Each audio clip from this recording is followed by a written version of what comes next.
Bueno, Vic, es un No, gusto Lisa. nuevamente encontrarnos para compartir conversación y palabra contigo, psicocorporalidad contigo, compartir también con las personas que se nos suman a estas conversaciones. Entonces, pues de nuevo mucho gusto a todas las personas que de pronto están llegando nuevas a esta conversación. Nosotros somos Víctor Manuel Saldarriaga. Elisa Franco y hacemos parte del equipo de Pulsación.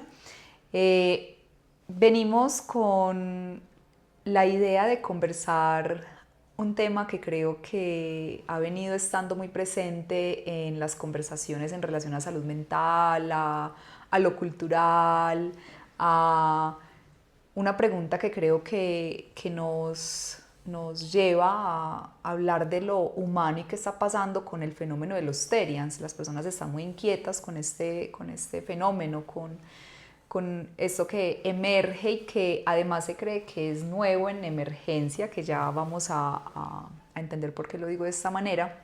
Entonces vamos a abrir un poco la conversación alrededor de unas preguntas para que nos atrevamos a compartir desde lo profesional y desde nuestra mirada como psicólogos qué es importante reflexionar al respecto, ¿cierto? Entonces, mmm, yo quisiera preguntarte, Vic, para iniciar, ¿qué es eso que nos dice la psicocorporalidad cuando una persona decide habitar su cuerpo desde una corporalidad animal? Exacto. Entonces, como nosotros estamos en una lógica clínica, cualquier fenómeno que vayamos a analizar debemos historizarla. Y entonces la pregunta sería, bueno, esta es la primera vez que los Terians aparecen como fenómeno. Y si vamos a lo histórico, a lo sociológico, a lo antropológico, a lo histórico, nos damos cuenta que no. O sea, diferentes culturas, diferentes sociedades han habitado en el orden real, simbólico, religioso, lugares animales donde hay una integración entre humano y animal. Y eso es algo muy interesante porque algo que discutíamos ahora por fuera de cámaras tiene que ver con que es que a los humanos se nos olvida que también somos animales. Exacto. Y ese lugar animal es muy pulsante en nosotros. Claro, que tenemos ese núcleo instintivo, que tenemos ese Exacto. núcleo reptiliano, que Exacto. todo eso nos configura. Somos mamíferos, también lo decíamos ahora. Claro, somos mamíferos y entonces estamos en una sociedad que últimamente llevó a un nivel muy alto de visión de que el humano es solo racionalidad. Y entonces la racionalidad organiza, pone límites, estructura, y eso ha hecho que nuestras sociedades también sean Controla. rígidas. Exacto. Entonces las Exacto. vuelve rígidas, estamos en una sociedad en un momento donde se cree que toda la inteligencia está en la razón, entonces el Exacto. humano se empezó a creer el rey del mundo porque tenía Exacto. ese desarrollo, olvidando también toda la inteligencia que hay en ese núcleo instintivo, en esas capacidades instintivas que tenemos en relación a la conexión con el cuerpo, a estas necesidades y también a lo intuitivo que nos puede permitir para poder habitar el mundo, ¿cierto? Entonces Exacto. se convirtió en una sociedad completamente racionalizada, una sociedad que quiere controlar todo desde ese lugar, mucha virtualidad, mucha productividad y el cuerpo se dejó a un lado, ¿cierto? Es decir, ese lugar instintivo se dejó a un lado, ese lugar animal se dejó a un lado. Y lo interesante de los Terian es que nos trae justo la pregunta por lo animal, ¿cierto? Por lo animal. Es que miremos, un animal es un ser que tiene una sabiduría que nosotros desde la racionalidad hemos devaluado. Porque Exacto. como no pulsa como nosotros, entonces supuestamente es inferior. Y yo siento que en el fenómeno Terians, que no lo vamos a romantizar, pero tampoco a psicopatologizar, debemos entender que ahí hay un nuevo lenguaje de una conexión que debemos empezar a comprender y no a limitar desde el lugar de amo que los que hemos trabajado mucho desde la razón a veces podemos tener. Entonces, Exacto. exacto. eso que dices, desde ya no habitarnos como desde ese lugar de amo y de las preguntas que nos están abriendo ahorita los Terian, yo creo que una de las más importantes, porque hay muchas líneas desde las cuales podríamos empezar a conversar. Exacto. Desde nuestra profesión frente a ello, pero yo creo que una de las preguntas más importantes es qué está pasando con el humano en su proceso evolutivo como con procesos identitarios, ¿cierto? Exacto. O sea, ¿qué ocurre con la identidad? Inclusive cuando cambia una postura. Exacto. Es que mira, si vemos lo que dicen las explicaciones evolutivas, Darwin, en relación a de dónde venimos, es que una cosa es arrastrarse, otra cosa es gatear y otra cosa es pararse en los dos pies. Eso, según lo que hemos visto en la historia humana, cambió por completo la visión del mundo. Una cosa es mirar hacia el piso y otra cosa es mirar hacia el horizonte y tener las manos libres para tocar, para sentir, para transformar. Entonces, ¿qué pasa con la identidad? Es que cuando yo estoy a cuatro patas, la identidad tiene una transformación simbólica y real. Y entonces yo ya voy a tener una percepción del mundo en relación a ese espacio del suelo y no a la mirada que puede tener una forma social, una forma simbólica de ver el mundo. En esa medida hay un cambio completo, pero volvamos a reiterar, no estamos patologizando. Venga, comprendamos, porque no creo que sea el primer fenómeno de fragmentación de la identidad humana que vamos a vivir. Dentro de poco vamos a estar hablando como psicólogos de las personas que se casan con IAs, de las personas que se creen conectadas con los pleyadianos y los arturianos. O sea, el ser humano en este momento de la vida está teniendo mucha posibilidad de ver una visión de expansión muy potente en la identidad. Yo creo que eso puede ser hasta normal cuando llegamos a momentos muy rígidos y muy de control social. Vuelve a haber una explosión.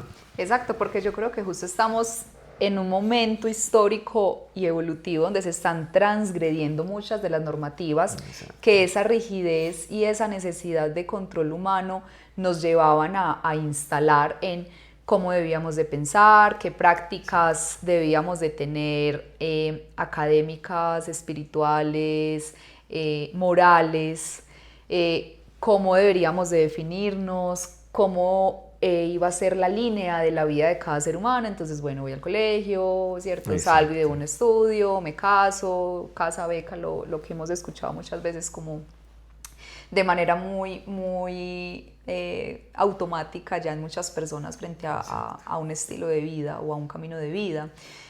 En este momento, yo creo que muchas de esas normativas,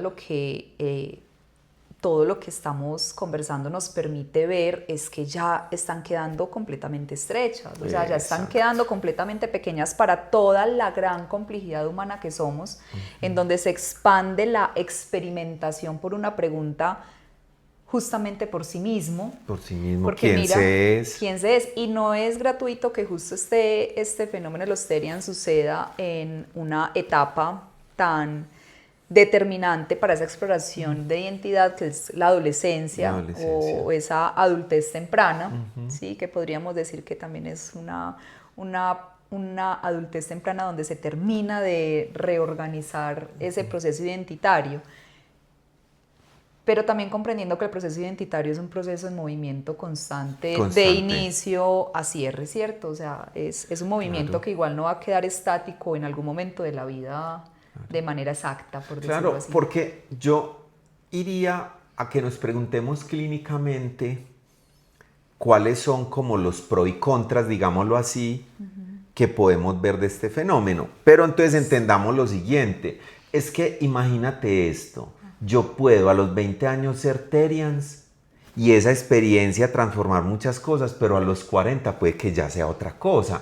O sea, porque es muy interesante esa identidad. O sea, las identidades más clásicas eran muy rígidas y muy estables, pero yo veo que las identidades ahora, una persona en cierta edad es una cosa, Exacto. en cierta edad es otra, y va evolucionando, y eso también nos da mucha libertad porque es pensar y ser capaz de entender que no toda nuestra vida tiene que ser en la misma línea identitaria, eso se va transformando. Entonces yo te hago la pregunta, ¿cómo ves tú esos pros y esos contra de ese fenómeno Terians? ¿Cómo lo podríamos trabajar desde ese lugar de pro y contra? Bueno, antes de responderte, cuando hablas de esa oportunidad de libertad que estamos explorando, me encanta porque pues a la final yo creo que en esta experiencia corporalizada vinimos fue a eso, a experimentar. A experimentar. Entonces uno de los pro que yo veo es veo que invita a que nos exploremos y nos experimentemos en todo lo que somos como humanos, donde cabe lo animal y donde cabe lo instintivo. Exacto. Y nos vuelve a esa búsqueda y conexión con el cuerpo, a esa interacción de esas sensaciones y presencia que me puede generar, estar explorando, estar en cuatro patas, estar explorando, arrastrándome, no sé, por el piso, que creo que son exploraciones inclusive necesarias e interesantes. Exacto. Uno atrevérselas pues, a habitar, ¿sí? En pros también veo que nos permite conversar frente a la identidad humana en este proceso de evolución histórico en el que estamos, y nos permite comprender que el humano no puede encasillarse en una sola cosa, ni en 3, ni en 4, de manera normativa, sino que somos demasiado diversos y amplios en relación a una libertad para podernos experimentar e irnos definiendo, ¿cierto? Exactamente. ¿Qué otros pro podrías encontrar? Yo los pro que acabas de mencionar me parecen muy potentes. ¿Por qué? Porque creo que abrir posibilidades de movimiento identitario siempre va a ser potente. Claro, eso va a generar que haya una fragmentación de ese status quo que quiere socialmente mantener una sola lógica para poder, digamos, dominar y controlar más fácil. Entonces, me parece muy potente que hayan esas opciones para que las personas puedan ir y regresar al encuentro con la potencia de lo que son. Entonces, listo. ¿Qué pro, qué contras encuentro? ¿O qué otro pro que no haya mencionado? Porque, por ejemplo, a mí se me ocurre otro. Sí, otro. Voy a atreverme a hacer un comentario personal que conozco de ti. Por ejemplo, listo. ¿Qué es lo que te motiva a ti? Bueno, sí, primera adelante. Pregunta. Sí. ¿Has conectado en algún momento de manera arquetípica y simbólica con un animal? Sí, como un arquetipo tótem. Con varios he conectado. Actualmente mi trabajo está muy centrado con el lugar del lobo y con el lugar del pecho. Parece que hay ahí una fuerza vibracional muy fuerte para poder trabajar en muchas cosas. Entonces siento ese lugar con eso animal ontogenético, más filogenético que ontogenético, porque soy un mamífero, me recuerda la fuerza que yo tengo. Entonces es que en un mamífero, en toda la espalda está toda la musculatura que genera movimiento y agresividad. Eso también está en mí. Entonces eso hace que haya una potencia muy fuerte por aprovechar a partir del cuerpo racional y el cuerpo vibracional. Entonces yo lo practico de esa forma. No me identificaría con los Terians, aunque desde algunos lugares podrían decir, no, esa es una forma Terians. Es posible que lo digan.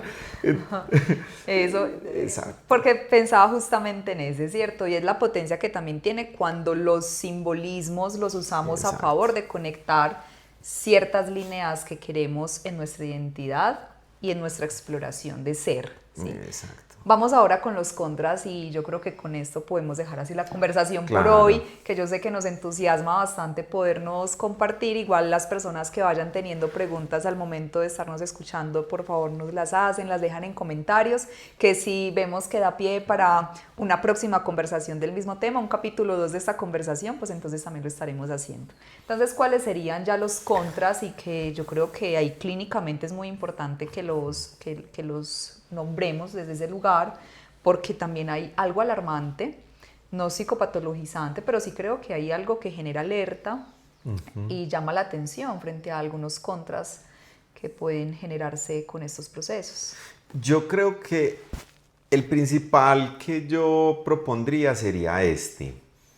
Desde mi experiencia como clínico, yo creo que todas las decisiones humanas que estén basadas en estar enraizado y conectado con el propio deseo siempre van a permitir florecimiento.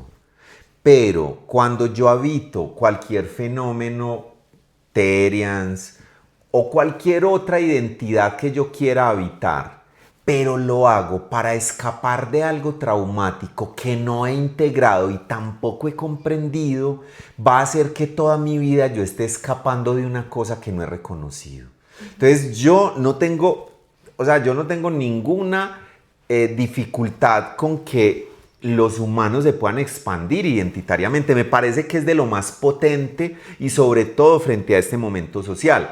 Pero que sea un lugar de una exploración y de un enraizamiento donde yo diga, es que a partir de yo saber quién soy y de seguir con esa exploración, yo quiero estar en cuatro patas mirando esa sabiduría de lo que es un mamífero, por ejemplo.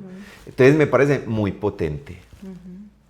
Esa sería como una de las grandes. Yo realmente, pues los otros contra, pues yo pensaría aquí mirando, bueno, si todos nos convertimos en Terians, ¿quién nos va a cuidar? Porque yo siento que si yo también estoy en ese lugar animal, digamos que aunque supuestamente estoy conectado con lo instintivo y desconectado con lo humano, es que en lo humano está el trabajo, en lo humano está el poder tener algunos objetos que me ayuden a tener gratificación en la vida. Entonces, si yo abandono eso, no sé si la corporalidad humana sí sea capaz de soportar no comer ciertas cosas, van a venir, si una persona permanece en cuatro patas durante mucho tiempo, como el cuerpo está diseñado para estar erecto, si yo paso 10, 15 años en esa posición la mayoría del tiempo, van a haber algunos procesos con los sistemas del cuerpo,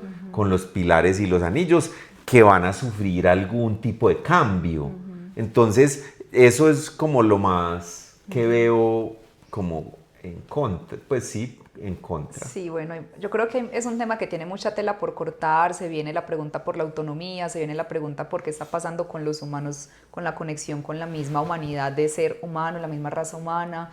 Es un tema bastante amplio que nos podría dar mucha discusión, pero bueno, yo creo que por hoy podemos dejar hasta aquí y de nuevo invitarles a que se animen a conversar con nosotros por medio de los comentarios para que nos volvamos a ver en próximos espacios ampliando esta conversación si así corresponde. Hey, Elisa, muchas gracias. Chao. A ti también, que estén Vi. bien. Chao.